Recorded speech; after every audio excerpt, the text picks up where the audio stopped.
2026 புத்தாண்டு அப்படிங்கிறது ஒரு வழியாக புத்தாண்டு பலன்களுக்கு நம்ம ஆன்மீக பரிகாரம் வந்தாச்சு.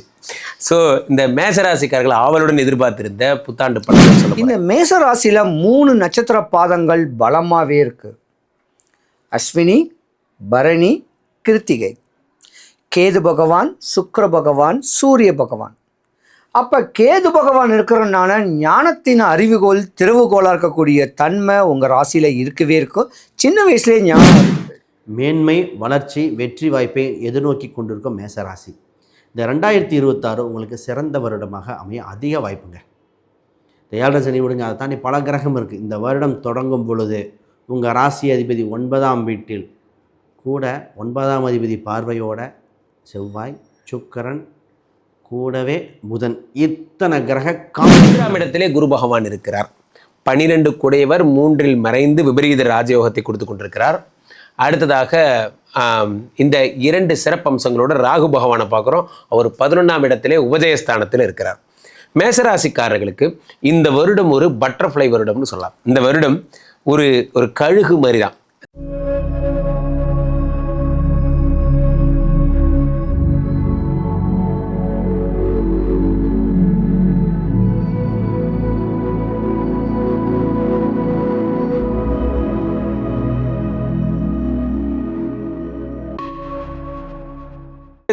புத்தாண்டு அப்படிங்கிறது ஒரு வழியாக புத்தாண்டு பலன்களுக்கு நம்ம ஆன்மீக பரிகாரம் வந்தாச்சு.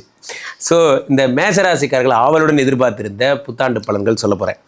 புத்தாண்டு துவங்குகின்ற இந்த 2026 நாளிலே என்னென்ன நல்ல விஷயம். இப்போ தான் குரு இங்கே தான் சார் இருந்தார், எங்கே கடகத்தில் தான் இருந்தார். இப்போ தான் திரும்ப வக்ர நிவர்த்தி அடைஞ்சு அதிச்சார பயிற்சி முடிஞ்சு திரும்ப மிதுனத்துக்கு போயிட்டார். ஓகே, ஸ்டார்டிங்கில் எப்படி இருக்காருன்னா உங்களுடைய கிரகநிலை 12ஆம் இடத்திலே சனி பகவான். யார் உங்களுக்கு 7.5 சனி அப்படியே தான் இருக்குது. இந்த பக்கம் வக்கர நிவர்த்திலாம் முடிஞ்சு போச்சு, வக்கரம்லாம் ஒன்றும் இல்லை. இப்போது 3ஆம் இடத்திலே குரு பகவான் இருக்கிறார். 12 குடையவர் 3இல் மறைந்து விபரீத ராஜயோகத்தை கொடுத்து கொண்டிருக்கிறார். அடுத்ததாக இந்த 2 சிறப்பம்சங்களோட ராகு பகவானை பார்க்குறோம். அவர் 11ஆம் இடத்திலே உபஜயஸ்தானத்தில் இருக்கிறார். மேசராசிக்காரர்களுக்கு இந்த வருடம் ஒரு பட்டர்ஃப்ளை வருடம்னு சொல்லலாம். இந்த வருடம் ஒரு கழுகு மாதிரி தான். இந்த வருடம் தான் மேலே ஏறுற வருடம். போன வருடம் ஃபுல்லாக அந்த இறக்கையெல்லாம் உடச்சி அடுத்த பயணத்துக்கு தயாராக இருந்த இந்த மேஷராசிக்காரர்கள் நிறைய ஊண்டாயிருப்பீங்க. பர்சனல் லைஃப்லேயே ஆகட்டும், ஆஃபீஸ் லைஃப்லேயே ஆகட்டும், நிறைய காயங்கள் பட்ட நீங்கள் எந்திரிச்சு காட்டணும் அப்படிங்கிற ஒரு எண்ணத்தோடு ஒரு வெறியோடு தான் இதை ஆரம்பிக்கிற மாதிரி இருக்கும். காரணம் என்னவென்றால் குரு திரும் விபரீத ராஜயோகம். 12 குடையவன் 3ஆம் இடத்தில் மறையும் பொழுது அவனே தான் 9 குடையவனாகவும் இருப்பதால் திடீர் அதிர்ஷ்டத்தை கொடுப்பார். பாயிண்ட் நம்பர் 1, திடீர் அதிர்ஷ்டத்தை கொடுக்குறார். கொடுத்து என்ன பண்ணுறார், உங்களை வாழ்க்கையில் அடுத்த பரிணாமத்திற்கு அழைத்து செல்கிறார். ஒரு 4 மாதம் அல்லது 5 மாதம் வச்சுக்கலாம். இந்த மே மாதத்தினுடைய இறுதியில் ஜூன் 1ஆம் தேதியெலாம் என்ன ஆகிடுதுன்னா குரு பகவான் 4ஆம் இடத்துக்கு வந்துடுறார். 4ஆம் இடத்துல உச்சம் பெறுகிறார். ஸோ மிச்சம் இருக்கிற 6 மாதமும் உச்சம் பெற்ற குரு பகவானை வச்சு தான் நம்ம ட்ராவல் பண்ண போகிறோம். ஸோ மேசராசிக்காரர்கள் முதல் 6 மாதம் விதைக்கிறீர்கள், அடுத்த 6 மாதம் அறுவடை செய்கிறீர்கள்னு வச்சுக்கலாம். இந்த மேசராசியில் 3 நட்சத்திர பாதங்கள் பலமாகவே இருக்கு. அஸ்வினி, பரணி, கிருத்திகை. கேது பகவான், சுக்கிர பகவான், சூரிய பகவான். அப்போ கேது பகவான் இருக்கிறனால ஞானத்தின் அறிவுகோள் திறவுகோலாக இருக்கக்கூடிய தன்மை உங்கள் ராசியில் இருக்கவே இருக்கும். சின்ன வயசுலேயே ஞானம் வந்துட்டு போயிடும்.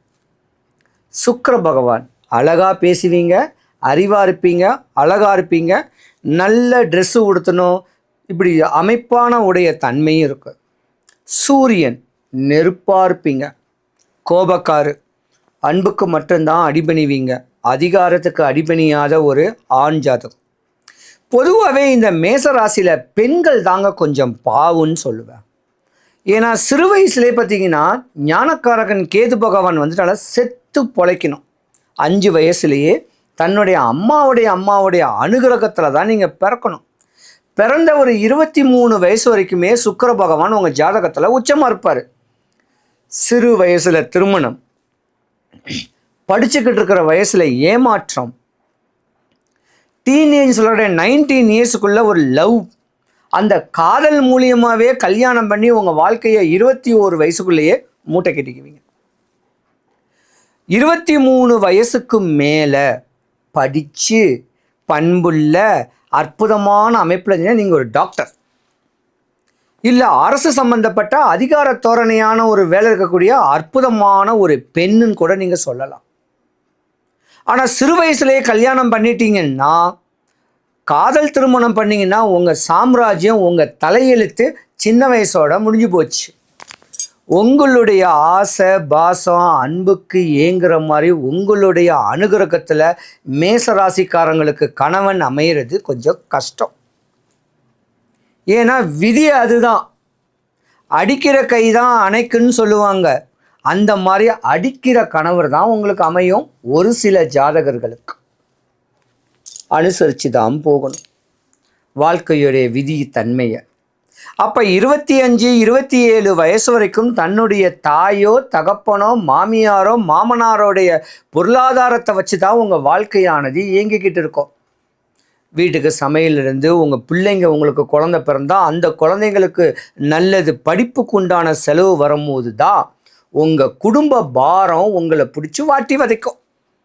அப்போத்தான் கடனே வாங்குவீங்க. அப்போத்தான் கடன் வாங்கினோன்னா அதை திருப்பி கொடுக்க முடியாத ஒரு பிரச்சனைகளையும் மாட்டிக்கக்கூடிய தருணமும் உங்களுக்கு உண்டு. ஒரு 27 வயசு 30 வயசுக்குள்ள. நியூ இயர் பலாபலன்கள் 2026 இந்த மேசராசிக்கு எப்படி இருக்கும்? இந்த வருஷமாவது நல்லா இருக்குமா? இந்த 7.5 சனின்னு சொல்கிறாங்களே எப்படி இருக்கும்? எங்களுக்கு குருபலம் கிடைக்குமா கிடைக்காதா அப்படின்னா தெளிவாக இந்த வருடத்தில் நடக்க போகிற அற்புதங்கள். இதில் பார்த்திங்கன்னா குரு பயிற்சி வேறு உண்டு, ராகு கேது பயிற்சி இருக்குது.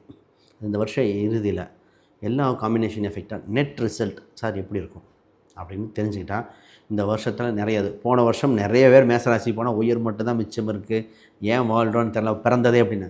அதெல்லாம் எல்லாத்துக்கும் கால சூழ்நிலை வந்து தான் போகும். பயப்பட வேண்டாம். இனி நல்ல விஷயத்தை பார்ப்போம். ரைட், முதல்ல புதுசாக பார்க்குறவங்க சப்ஸ்கிரைப் பண்ணிக்கோங்க. கேள்விகள் சந்தேகம்னா பார்த்துட்டு கமெண்ட் பண்ணுங்கள். மேன்மை, வளர்ச்சி, வெற்றி வாய்ப்பை எதிர்நோக்கி கொண்டிருக்கும் மேசராசி, இந்த 2026 உங்களுக்கு சிறந்த வருடமாக அமைய அதிக வாய்ப்புங்க.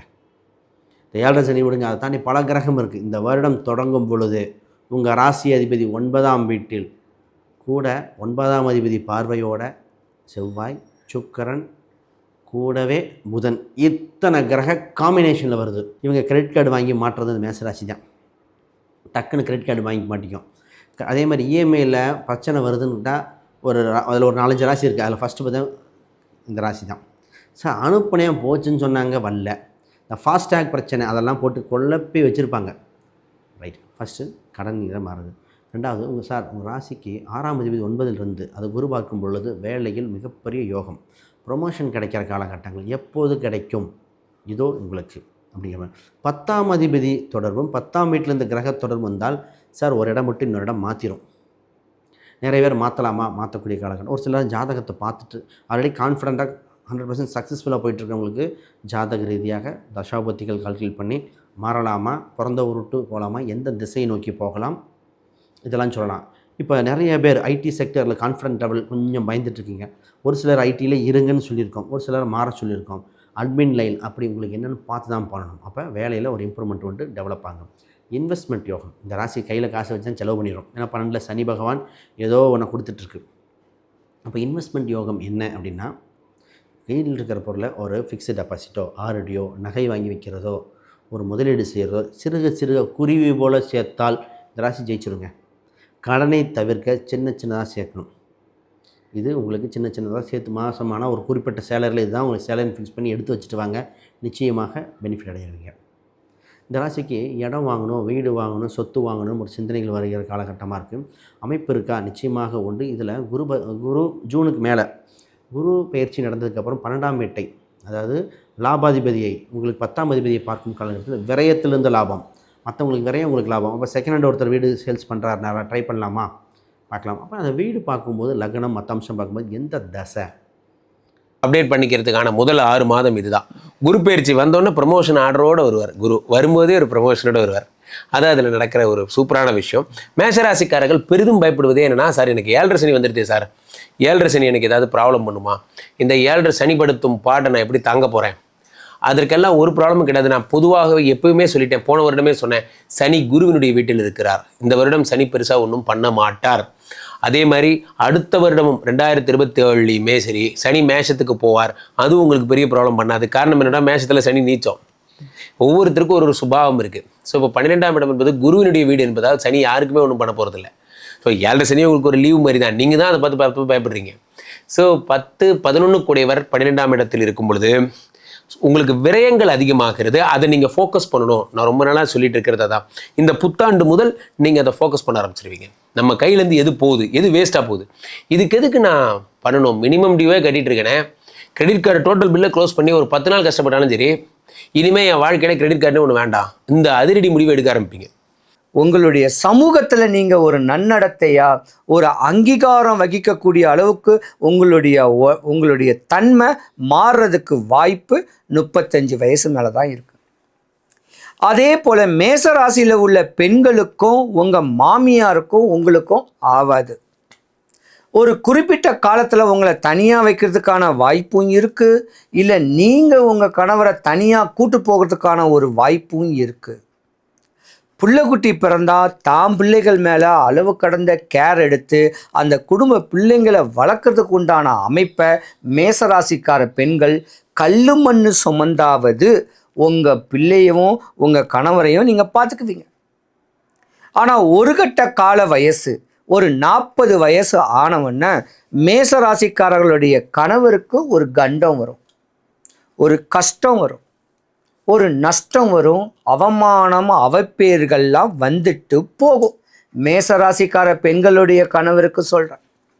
ஆனால் நீங்கள் கும்பிடுற சாமியும் உங்களுடைய அம்மாவோ அப்பாவோ அண்ணன் தம்பியோ இவரை காப்பாற்றி விட்டுருவீங்க. அப்படியாம்பட்ட ஒரு தருணமும் உண்டு. ஆனால் மேசராசிக்காரர் உள்ள ஆண்களை பொறுத்த வரைக்கும் தான் சம்பாரித்து தன்னை காப்பாற்றிக்கிறதுக்கே கரெக்டாக இருக்கும். இருந்தாலும் அரசு சம்பந்தப்பட்ட அதிகார தோரனால் வேலை செஞ்சீங்கன்னா தப்பிச்சிங்க. இல்லை தேவையில்லாமல் கடனை உடனே வாங்கி மக்களுக்கு செலவு பண்ணுற மாதிரியான ஒரு அமைப்பு வந்தால் நீங்கள் மாட்டிக்குவீங்க. உயர்ந்த நிலைக்கு வரக்கூடிய நேரம் இருக்குது, அரசியல் பிரவேசம் பண்ணக்கூடிய நேரம் இருக்குது. மேசராசிக்காரங்க ரியல் எஸ்டேட் பண்ணக்கூடிய நேரம் இருக்குது. உங்கள் வாழ்க்கை உங்கள் கையில். உங்கள் முன்னோரை வழிபடுங்க, உங்கள் குலதெய்வத்தை வழிபடுங்க, மாடம்பாக்கம் தேனுபுரீஸ்வரர் தேனுகாம்பாள் வழிபடுங்க. உங்கள் வாழ்க்கையானது சுபிக்ஷம் ஐஸ்வர்யம் கடாட்சியம் கிடைக்க எம்பெருமான் மாடம்பதியார் தேனுபுரீஸ்வரருடைய அனுகிரகம் உங்களுக்கு பரிபூர்ணமாக கிடைக்க இறைவனை நான் பிரார்த்திக்கிறேன்.